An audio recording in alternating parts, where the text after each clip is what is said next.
just a win away from advancing on to the conference semifinals. I think I finally heard it last night. I don't know if you guys saw this, but they mic'd up last night during Game 4. Have to give TNT credit. Really getting in there. And if you heard it, I don't know how many people caught this during the game, but I certainly heard it at one point during the game. I want to say it was probably like, I don't know, sometime mid second quarter, right? And probably like 12th time this has already happened in the game. And it finally happened. Trae Young screamed after another switch from the Miami Heat. He said, this was caught on mic, "Pineapple!" Do not use his safe word, dude, because he is tired of the clamps on him. Hey. He had to go, and he had to say, "No mas." Now, you know what's crazy about that is that if any other team has a situation like that, they'll take their star and play him off the ball, right? To create a different kind of situation for the defense. But I don't know if Atlanta can do that. And so if that's the way they're going to continue to play without making any adjustments to that, the Heat are going to destroy Trae Young. Bro, First of all, I can't imagine being 5'8" and having wingspan and athletic Bam in front of me. I'm like, it's like, come on. Yeah, it's tough. Right. That's, but that's why after 2 games in the series, he's in the referees won't give me any calls. I mean, but that's why. And the problem is that you can, it's funny because they allowed everybody else to score. So, of course, everybody's going to get open shots. But the problem became Trae couldn't see him. Well, it's tough because he's getting picked up. He's getting picked up full court. And it's like as soon as he gets there, he's like heaving up these shots. I mean, his shot chart yesterday was bananas. I mean, that's the only way. That's the only way they go, look, Trae, we'll give you the logo. Good. Right? And he hits one of them, and it gets to make Twitter, and everybody gets to go, logo ice, Trae. Yeah. You get a ton of that. I was more impressed last night with just, sometimes it's hard for the better team to be more active, right? Because usually the team that is the underdog feels that they got to hustle, play hard, play fast to stay in the game. But the Heat look quicker. The Heat look faster. They look like and I hate using this phrase, but I'm going to use it for the purposes of what I'm trying to say. They look like they wanted it more. They look like they wanted Agreed. The 50-50 balls, the switching on defense. There were guys all over the place. You watch a defensive stance for the Heat. And when you see how many guys have to switch, guys have to help on the back end, guys have to close out on the 3-point line, when you watch a possession and see that every guy is doing what he's supposed to do, no matter how deep they go into the roster, it's unbelievable to watch because guess what? On the other side, how many times did you see a back cut and a Heat player underneath the rim wide open? So it's not easy to play that style of defense for 20 seconds because if the ball moves enough, you're definitely gonna be able to eventually create something open, and they couldn't do it. It was amazing. It was amazing to watch. They didn't have a chance. We close that puppy out on Tuesday. Heat's house, FTX Arena. Listen, you can't get a gentleman's sweep without first being gentlemen. And what is more courteous than allowing them to have a fugazi buzzer beater in a game 3? That was garbage. I mean, that is how you put your monocles in. You say, cheerio, lad, and you let them have a little feel good. And then the next game, you smack them with reality, and all of a sudden they're getting let's go Heat chants in their own building. Yeah, they were loud, too. Holy smokes. Knew it was only a matter of time. They were loud. Only a matter of time before that was going to happen at some point this series, and they're never going back there. So he said, Trae Young. I mean, my God, this guy can't wait for the season to be over. They packed that. I mean, that entire team was done by the third quarter. Like, enough of this. This is nonsense. Two guys also besides Jimmy Butler, who Leroy gave a memo to. The two other guys in this game who were absolutely huge. PJ Tucker. What a guy. I mean, this guy is the best. I can't think of a guy who's been on the Heat for a less amount of time that I am more like basketball head over heels for. This guy plays so damn hard. He's a terror on defense. I love when he hits that corner three and does the thing to the bench. I love everything about him. I love when he thinks he's getting screwed by the refs and it looks like his head's gonna explode. I love that. I love that beautiful little shot put floater that he does. And I think my favorite part, the most demoralizing part of the game, I think this is actually where the game ended, is when PJ Tucker backed down Trae Young and hit a floater right over his head and then hit him with the oh my goodness. Like no. It's like, how are you going to lock somebody up the entire game and then you're going to go completely embarrass them in front of everybody and hit them with the too small? That's not the worst part. Trae Young's looking around like, nobody can give me a little help. They probably thought, dude, you got really like PJ Tucker's putting the post moves on you. He sits in the corner. He doesn't do that. Come on, guys, help! Pineapple. I would say that one of the things, and that's that effort thing.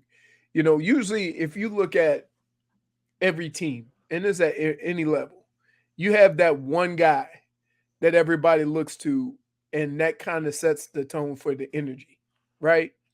And you have a couple of guys for the Heat that come out and give you maximum effort all the time, and it kind of energizes the rest of the team as far as the defensive end. And PJ Tucker's one of those guys that, I mean, he's all over the place. And I remember him saying, well, Bam's in foul trouble. It looks like PJ Tucker's going to have to play the 5. And I'm like, really? Yeah. And lo and behold, he's in there scrapping. He's in there. He's doing the same things that Bam does, except he's 37. He does, and it's funny. Like they were wondering when Bam got hurt this year, like who's going to take a lot of that role, like that facilitating from the post and all that type of stuff. And he did a lot of it. I mean, he was so fantastic this year in that time that Bam was out. And that's the other thing. Like you look at a series like this where the Heat are rolling right now and things are going good, and really have done it without getting, I would say, an A game from. Grade wise, an A game from Bam, Tyler, or Kyle Lowry, who obviously now is hurt, but like they've done this and it's pretty much been Jimmy Butler and the quintessential role guys. Like they're other guys you could call stars or main contributors or studs. They really haven't done too much. Now they've been very good with Kyle Lowry on the floor. I think they were like a plus 50 or something like that with Kyle Lowry plays. But I'm just saying, like from like if you just look at the conventional like scoring and all that type of stuff, Bam was better yesterday. He was having a really, really rough series and a frustrating series, but still got in foul trouble again yesterday. And, that was, not ideal. And Tyler yesterday, I mean, couldn't hit the broadside of a barn. But interestingly enough, really was the catalyst to the next part of the game, which I thought was the most interesting part of yesterday's game. And that was Victor Oladipo. Because Victor Oladipo was such a menace yesterday and gave so much effort. You talk about the effort that this team gave yesterday. You saw it all from Vic. I mean, Vic was out there. You could just tell the way he was crashing the boards and throwing up that giant wingspan that he has to go out jump the bigs on Atlanta and out hustling them. It was just so damn inspirational. And the entire game flipped in his time on the floor. That like the first 8 minutes of the game, they were plus 20, and you felt every single one of it because that's exactly when the game flipped. It was awesome amazing for him yesterday. I was watching TV and I'm watching Vic coming to the game and Caleb Martin and watching some of these other guys coming to, and the game kind of turned around and got going. And I just tipped the proverbial hat to Spo, did it again, found the right combination quickly because, like, must have a big lead. Vic is sparing somebody some minutes or something like that. No, he goes, you know what? I see something that Vic could do. I'm going to put him out there. Do your thing. How does Skip Bayless feel watching that game yesterday? Because we talked about this on Friday, where Skip Bayless comes out with the report about his report. For all of a sudden, he's Woj. He's news breaking, and he has I heard that Jimmy Butler went to Spo and says, "I'm not sharing the floor with Vic." And I'm like, "Huh? Why don't you tell us, Show Pony? Because he probably left. I'm interested today. I don't listen to Skip Bayless, okay, but I'm interested today how Yoda comes out with the wiggle room. Right? I would say you what? I can do it. I can do that. And then today at some point. Yep. Right? He's gonna make a comment where you're gonna be like, come on, Skip. First of all, I think what he does is he puts most of the blame on Trae Young. That's the first move from Skip Bayless. You got it. Here we go. Let's listen. I think that's the first place that he goes. Come on, Anakin.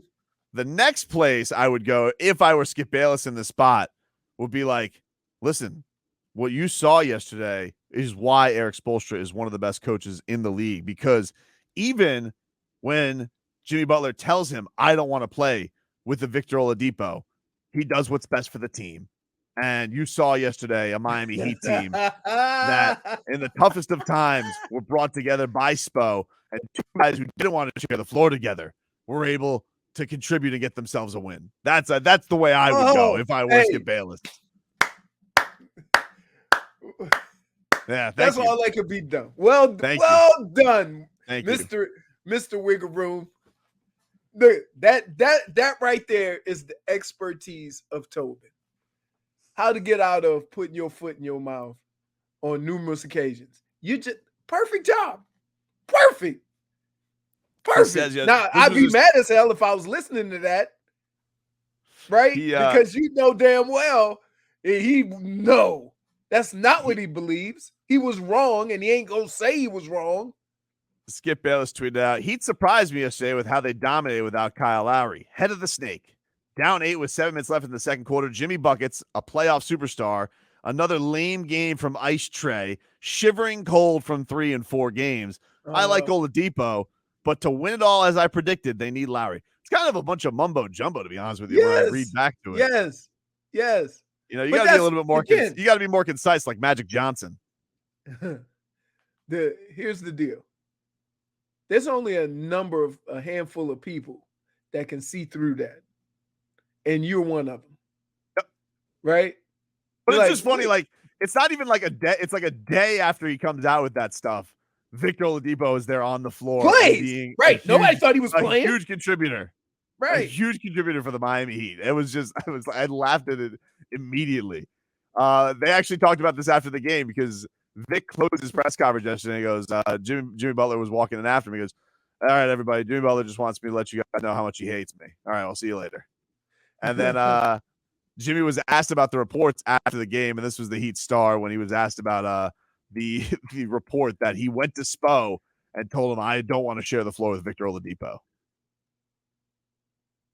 Understand day, Jimmy Butler from yesterday, where he said where he was reacting to the reports. Not at all. I'm used to it. I'm always the bad guy. That's okay. Bad guys are welcome here and then in the Miami Heat organization. But I love my guys. As you can see, Vic was a huge part of us winning tonight. And it's tough, and he deserves to play, But that's not my call. I don't talk to anybody about it. I just always tell him, you be who you are. You stay aggressive because when your number's called, which it was, you see what happened. That was Goosey's. Oh, bad guys are welcome here. Now, it's still, if you watch the game, he's more comfortable on the defensive end, but on the offensive end, sometimes he still is standing around. But what they did that was different is they put the ball in his hands. And he kind of facilitated a little bit. And he did. That's been one of the things that when watching Vic this year, I thought the place where he was furthest behind was being on the same page. The shot stuff, the making the shots. I think that stuff comes with time. I think that he'll get that feel for it. We've seen it in certain games. He's had his feel. I like the fact that he was aggressive yesterday. He took a bunch of shots, but he was on point with his teammates. I felt like that connection that he had with his teammates was a lot better yesterday. you knew it was going to take time, and it got to a point where the problem is when they tried to give him that time, they went on that 4-game slide, and Spo's like, all right, let's keep it real. We ain't got time for that. But no, they didn't. And that's why if I think there was talks between Spo and Jimmy, because I do think the best player and the coach do talk about what the fit is. We know that they did make a change, and that change was Max Strus into the starting lineup. And the other was, all right, I think Markieff and I think Vic are a little bit behind on everybody right now. We're going to go back to Gabe and we're going to go back to Max, and those are going to kind of be our main two guys with Tyler off the bench, and we'll figure out the rest. But I think if there were any talks, I think that's what it was. I don't think it's Jimmy Butler's like, I'm not playing with this bum who's coming back from an injury. The other thing is that one of the things that, I appreciated watching last night was his aggressiveness, like you talking about. His aggressiveness created for so many other people. And if he can do that, then if Lowry's not playing for a couple of games, he can kind of hold that down a little bit because he's excellent on the defensive end. Oh, man. So now you have another guy who's aggressive, and soon as he works out the dynamic of working with, the other guys, and know where they are. Like everybody knows PJ Tucker's that corner 3. You can pretty much drive and throw it without looking into that corner. PJ Tucker's going to be there. When he hit that one from the top of the key, I was like, whoa. I didn't know he was going to do that. Oh, wow. PJ. All right. That's usually Demon's spot. Yes. The trail 3. Hits the mechanic phone. Yeah. After that. But no, Vic did have that one sick drive to the hoop. It was as the shot clock was winding down, and he just went, didn't even think about it, just full blown, and a great layup from him. But he was huge. He was huge yesterday. Yeah. He was huge yesterday. I really thought that he flipped the game in his first stint. The Heat really took over, and he was awesome. He might not play because if. And Tyler Johnson has been Tyler Hero has been struggling a little bit. Yeah. And so that's kind of why Vic got an opportunity to maybe give that second unit a spark. Definitely. Right? Yeah. But if Tyler picks it up, then I don't know if Vic gets, those minutes. Now, I would, me personally, it's weird because Gabe is playing unbelievable, right? Mm-hmm. But you only have 3 guys on the team, or and a little bit of 4 or 5 that can be super aggressive getting the ball into the paint, right? And that's Jimmy, Tyler, and Vic, right? Everybody else does it, but not to the degree that those guys do it. And there comes a point in time where every time they start struggling, it's almost like a switch goes off on that team. We have to be more aggressive. We got to get the ball in the paint. And they start doing that, and then threes are made, and ones, foul shots. All these things are happening with aggression, but every player that facilitates on the team can't do that. And so I think when you get into those moments, right, you need either Jimmy, Tyler, Vic. Kyle Lowry does it a little bit. Bam does it some, but not on a regular basis. But you need those guys to kind of create, opportunities. And so that's the most important part right there, is that Tyler was a little off. Jimmy was doing his thing. You needed another guy to be a facilitator and aggressor. And I think that's where Vic, really kind of helped turn it around. And he was just a bully too. Like I think going in there and you just saw him just fly through the air, taking rebounds away from their bigs. I just think that's infectious. I think that you saw, like you said, you should be the more desperate team. You're down 2-1 on your home court. And I just felt like I felt like the Heat just flipped it on it. It seemed like the Heat were down 2-1. Yeah, just really, with the energy that everybody played with, the aggressiveness that look, Atlanta could complain about fouls all they want. They don't get the ball in the paint. Oh no. And so you don't get a lot of foul shot opportunities when you're not being aggressive.